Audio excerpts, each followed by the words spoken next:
വേദജ്യോതിഷത്തിലെ ഏറ്റവും പ്രധാനപ്പെട്ട നക്ഷത്ര സമൂഹങ്ങളിൽ ഒന്നാണ് രോഹിണി നക്ഷത്രം.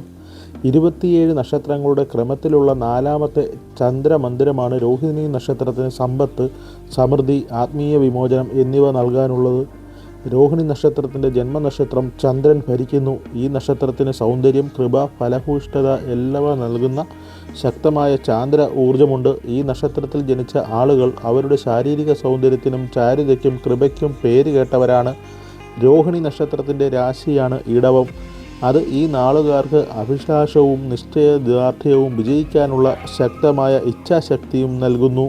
ഇവർ വിശ്വസനീയമാരുമാണെന്ന് അറിയപ്പെടുന്നു.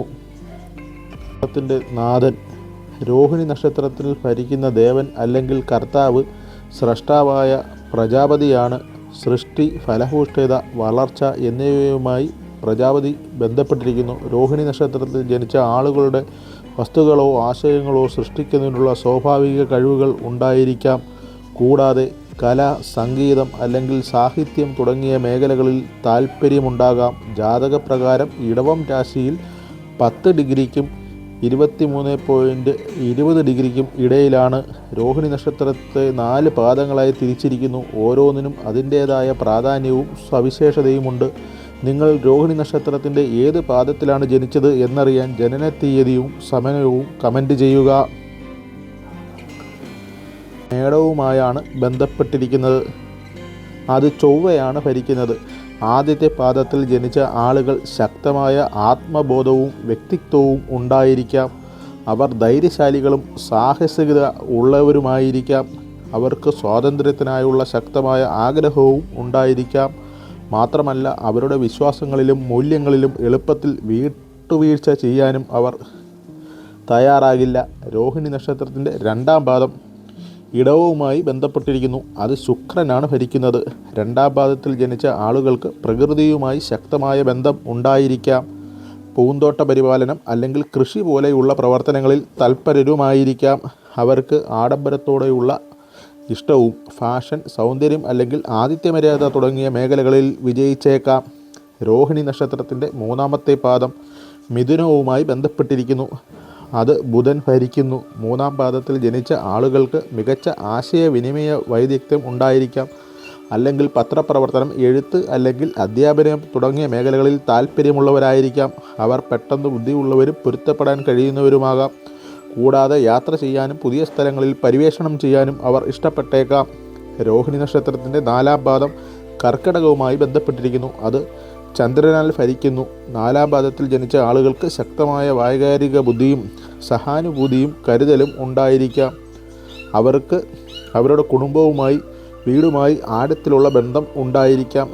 കൗൺസിലിംഗ്, മനഃശാസ്ത്രം അല്ലെങ്കിൽ സാമൂഹിക പ്രവർത്തനം തുടങ്ങിയ മേഖലകളിൽ അവർ വിജയിച്ചിരിക്കും. രോഹിണി നക്ഷത്രത്തിൻ്റെ സവിശേഷതകളാണ് ഈ പറയുന്ന വണ്ടിയാണ് അല്ലെങ്കിൽ രഥം. ഇത് ഭൗതിക പുരോഗതിയെ പ്രതിനിധീകരിക്കുന്നു. അതുമായി ബന്ധപ്പെട്ട ദേവത സൃഷ്ടാവായ പ്രജാപതിയാണ്. ഈ നക്ഷത്രത്തിൽ ജനിച്ച ആളുകൾ അവരുടെ ശാരീരിക സൗന്ദര്യത്തിനും ചാരുതയ്ക്കും കൃപയ്ക്കും വേണ്ടി പേരുകേട്ടവരാണ്. അവർ സാധാരണയായി ഭൗതിക സുഖവും ആഡംബര സുഖവും ഇഷ്ടപ്പെടുന്നവരുമാണ്. അവർക്ക് സ്വാഭാവികമായ തനത് ശൈലിയും അഭിരുചിയും ഉണ്ട്. അവർ ഇന്ദ്രിയ സുഖങ്ങളിൽ എപ്പോഴും മുഴുകുന്നവരുമാണ്. സാധാരണമായി ആകർഷകമായ വ്യക്തിത്വമാണ്. അധ്വാനികളുമാണ്. ഇവർക്ക് ബിസിനസ്സിലോ ക്രിയേറ്റീവ് മേഖലകളിലോ ആണ് വിജയിക്കാൻ സാധിക്കുന്നത്. അവർ ബുദ്ധിമാനും നൂതന ചിന്താഗതിക്കാരും അവരുടെ വഴിയിൽ വരുന്ന ഏത് വെല്ലുവിളികളെയും കൈകാര്യം ചെയ്യാൻ കഴിവുള്ളവരുമാണ് ഈ രോഹിണി നക്ഷത്രക്കാർ. അവരുടെ സൗന്ദര്യം, കൃപ എന്നിവയാണ് ഏറ്റവും പ്രധാനപ്പെട്ടത്.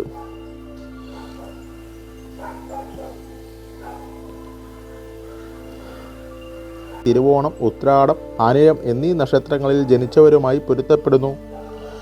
ആയില്യം, തൃക്കേട്ട, മൂലം, പൂരുരുട്ടാതി നക്ഷത്രങ്ങളിൽ ജനിച്ചവരുമായുള്ള ബന്ധത്തിൽ അവർക്ക് ചില വെല്ലുവിളികൾ നേരിട്ടേക്കാം. രോഹിണി നക്ഷത്രത്തിൽ ജനിച്ച ആളുകൾ സാധാരണയായി ഭൗതിക സൗകര്യങ്ങളിലേക്കും ആഡംബരങ്ങളിലേക്കും ആകർഷിക്കപ്പെടുന്നു. അവർക്ക് അത് നൽകാൻ കഴിയുന്ന പങ്കാളികളെ തേടും. അവർ സൗന്ദര്യം, ആകർഷണം, കൃപ എന്നിവയിൽ ആകർഷിക്കപ്പെടുന്നു. ഈ ഗുണങ്ങളുള്ള പങ്കാളികളെയും അവർ തേടിയേക്കാം. ഇക്കൂട്ടർ നല്ല പങ്കാളിയും നല്ല മാതാപിതാവും നല്ല സുഹൃത്തും ആയിരിക്കും. രോഹിണി നക്ഷത്രത്തിൽ ജനിച്ച ആളുകൾ സാധാരണയായി കഴിവുള്ളവരും സർഗാത്മകരുമാണ്. ഇവർക്ക് കല അല്ലെങ്കിൽ വിനോദം തുടങ്ങിയ മേഖലകളിൽ വലിയ രീതിയിൽ മികവ് പുലർത്താൻ സാധിക്കും. അവർക്ക് സ്വാഭാവികമായ തനത് ശൈലിയും ആ ഒരു മേഖലയിൽ ഉണ്ടായിരിക്കാം. കഠിനാധ്വാനികളും ജീവിത ലക്ഷ്യമുള്ളവരുമാണ്. അവർക്ക് ബിസിനസ് മേഖലകളിലും വിജയിക്കാൻ സാധിക്കും.